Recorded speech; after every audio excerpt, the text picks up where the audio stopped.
Mu'adz bin Jabal, cendekiawan muslim yang paling tahu halal dan haram.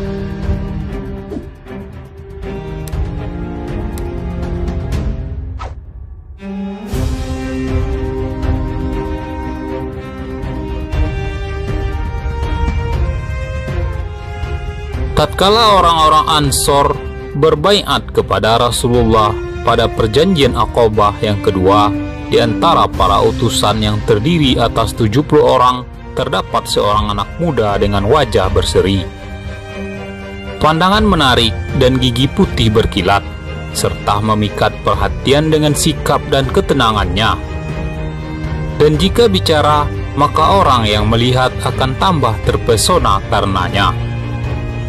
Dan itulah dia, Mu'adz bin Jabal radhiyallahu anhu. Dia termasuk as-sabiqunal awalun, golongan yang pertama masuk Islam, dan orang yang lebih dulu masuk Islam dengan keimanan serta keyakinannya, dan ikut serta dalam setiap perjuangan Rasulullah SAW.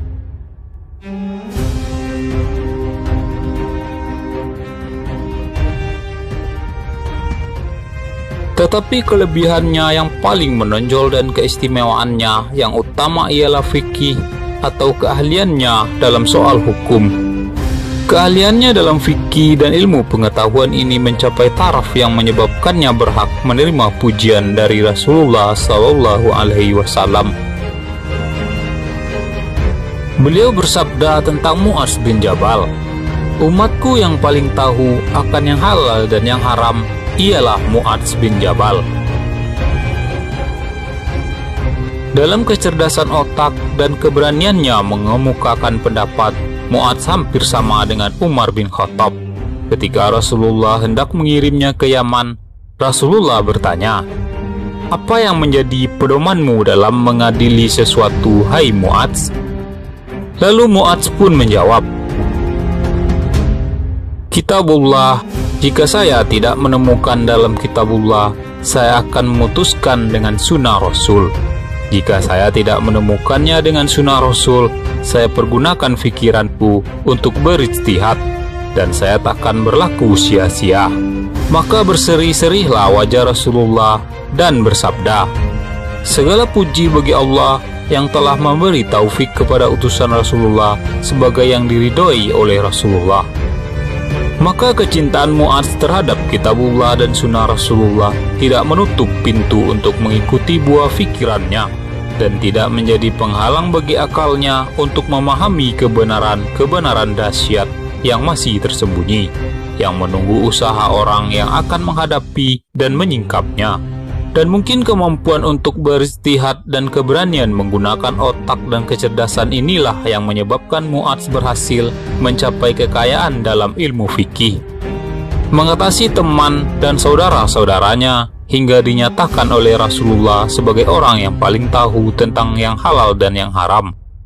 Dan cerita-cerita sejarah melukiskan dirinya bagaimana adanya, yakni sebagai otak yang cermat dan jadi penyuluh serta dapat memutuskan persoalan dengan sebaik-baiknya.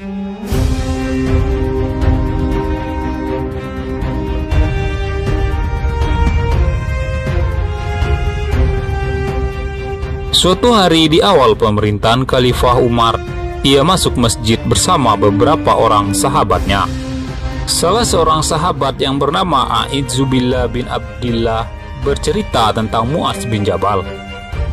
"Maka duduklah saya pada suatu majelis yang dihadiri oleh 30 orang lebih, masing-masing menyebutkan sebuah hadis yang mereka terima dari Rasulullah SAW.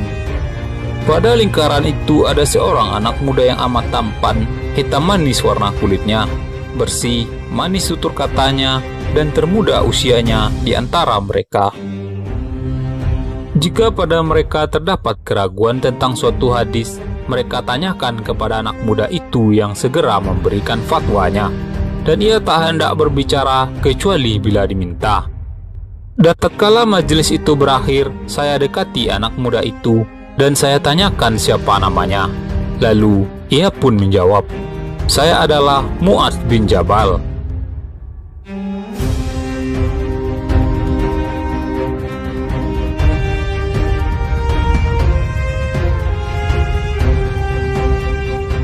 Seorang sahabat lain yang bernama Abu Muslim Al-Qaulani bercerita pula, "Saya masuk ke Masjid Hama.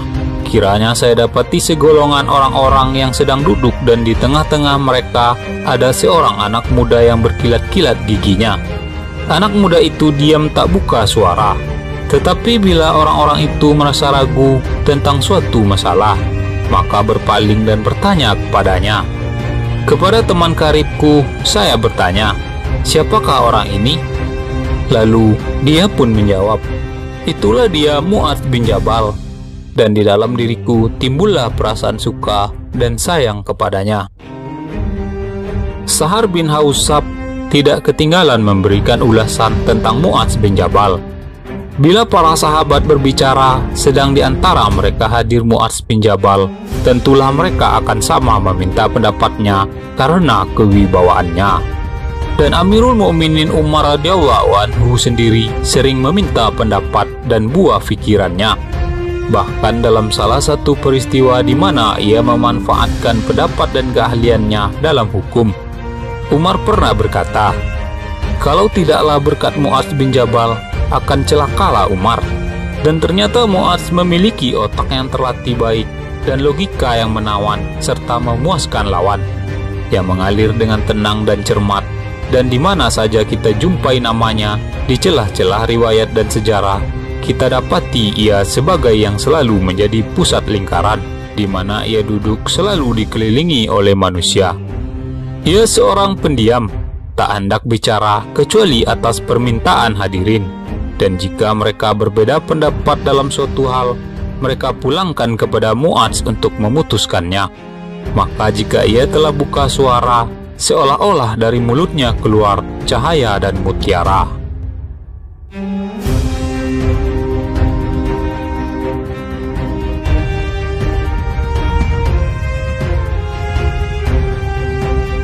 Dan kedudukan yang tinggi di bidang pengetahuan ini serta penghormatan kaum muslimin kepadanya, baik selagi Rasulullah masih hidup maupun setelah beliau wafat, dicapai Mu'adz sewaktu ia masih muda.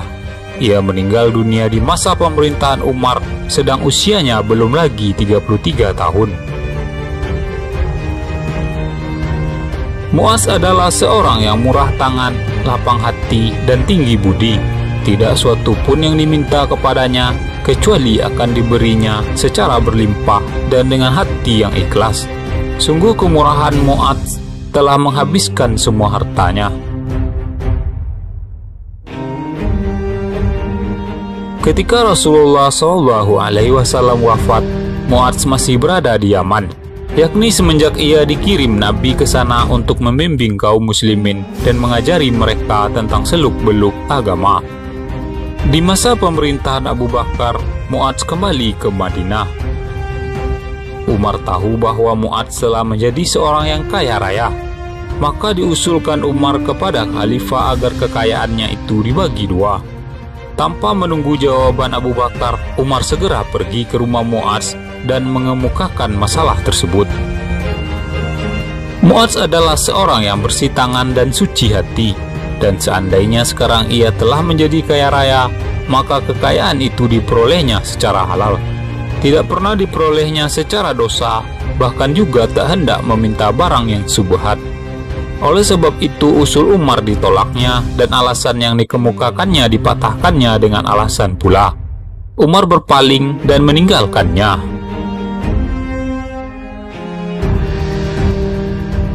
Pagi-pagi keesokan harinya Mu'adz segera pergi ke rumah Umar. Setelah sampai di sana, Umar dirangkul dan dipeluknya, sementara air mata mengalir mendahului perkataannya seraya berkata, "Malam tadi saya bermimpi masuk kolam yang penuh dengan air, hingga saya cemas akan tenggelam. Untunglah Umar datang dan menyelamatkan saya." Kemudian bersama-sama mereka datang kepada Abu Bakar. dan Mu'adz meminta kepada khalifah untuk mengambil 1/2 hartanya. Namun Abu Bakar menolak hal tersebut. Lalu Umar berkata, "Sekarang harta itu telah halal dan jadi harta yang baik."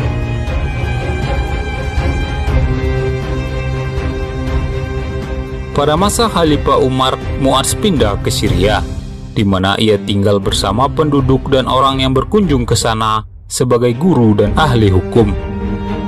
Dan tatkala Abu Ubaidah, amir atau gubernur militer di sana, serta sahabat karib Mu'adz meninggal dunia, ia diangkat oleh Amirul Mukminin Umar sebagai penggantinya di Syria. Tetapi hanya beberapa bulan saja ia memegang jabatan itu, ia dipanggil Allah untuk menghadapnya dalam keadaan tunduk dan menyerahkan diri. Umar radhiyallahu anhu berkata, "Sekiranya saya mengangkat Mu'adz sebagai pengganti, lalu ditanya oleh Allah kenapa saya mengangkatnya, maka saya akan berkata, saya dengar nabimu bersabda, bila ulama menghadap Allah Azza wa Jalla, pastilah Mu'adz akan berada di antara mereka." Mengangkat sebagai pengganti, yang dimaksud Umar di sini ialah penggantinya sebagai khalifah bagi seluruh kaum muslimin, bukan kepala sesuatu negeri atau wilayah. Sebelum menghembuskan nafasnya yang akhir, Umar pernah ditanyai beberapa sahabat, "Bagaimana jika Anda tetapkan pengganti Anda? Artinya Anda pilih sendiri orang yang akan menjadi khalifah itu, lalu kami baiat dan menyetujuinya."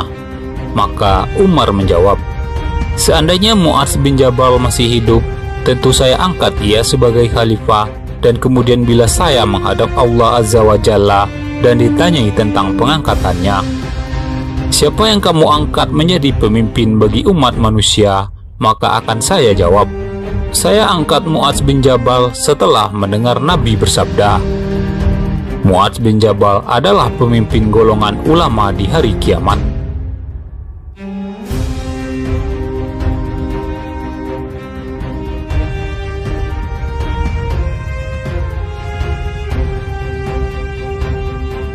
Mu'adz senantiasa menyeru manusia untuk mencapai ilmu dan berzikir kepada Allah. Diserunya mereka untuk mencari ilmu yang benar lagi bermanfaat. Mu'adz berkata, "Waspadalah akan tergelincirnya orang yang berilmu, dan kenalilah kebenaran itu dengan kebenaran pula, karena kebenaran itu mempunyai cahaya." Menurut Mu'adz, ibadat itu hendaklah dilakukan dengan cermat dan jangan berlebihan. Pada suatu hari, salah seorang muslim meminta kepadanya agar diberi pelajaran. Lalu Mu'adz berkata, "Saum dan berbukalah, lakukanlah sholat dan tidurlah. Berusahalah mencari nafkah dan janganlah berbuat dosa. Dan janganlah kamu mati kecuali dalam beragama Islam, serta jauhilah doa dari orang yang teraniaya." Menurut Mu'adz, ilmu itu ialah mengenal dan beramal. Ketika menjelang ajalnya dan dalam sakratul maut, muncullah dari bawah sadarnya hakikat segala yang bernyawa ini, dan seandainya ia dapat berbicara, akan mengalirlah dari lisannya kata-kata yang dapat menyimpulkan urusan dan kehidupannya. Dan pada saat-saat itu Mu'adz pun mengucapkan perkataan yang menyingkapkan dirinya sebagai seorang mukmin besar. Sambil matanya menatap ke arah langit, Mu'adz bermunajat kepada Allah yang Maha Pengasih dan berkata, "Ya Allah, sesungguhnya selama ini aku takut kepadamu, tetapi hari ini aku mengharapkanmu. Ya Allah, Engkau mengetahui bahwa aku tidaklah mencintai dunia demi untuk mengalirkan air sungai atau menanam kayu-kayuan, tetapi hanyalah untuk menutup hawa di kala panas dan menghadapi saat-saat yang gawat, serta untuk menambah ilmu pengetahuan, keimanan, dan ketaatan." Lalu diulurkanlah tangannya seolah-olah hendak bersalaman dengan maut, dan dalam keberangkatannya ke alam goib masih sempat ia mengatakan, "Selamat datang hai maut, kekasih tiba di saat diperlukan." Dan nyawa Mu'adz pun melayang menghadap Allah Subhanahu wa Ta'ala. Kita semua kepunyaan Allah, dan kepadanya lah kita kembali.